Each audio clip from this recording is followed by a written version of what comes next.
Mandevo and Tafika, they like each other, these two. Tafika, she's pregnant. Mandev, she's not, but she's just being gentle with that pregnant woman.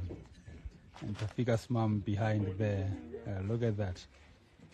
Where else can you witness something like this?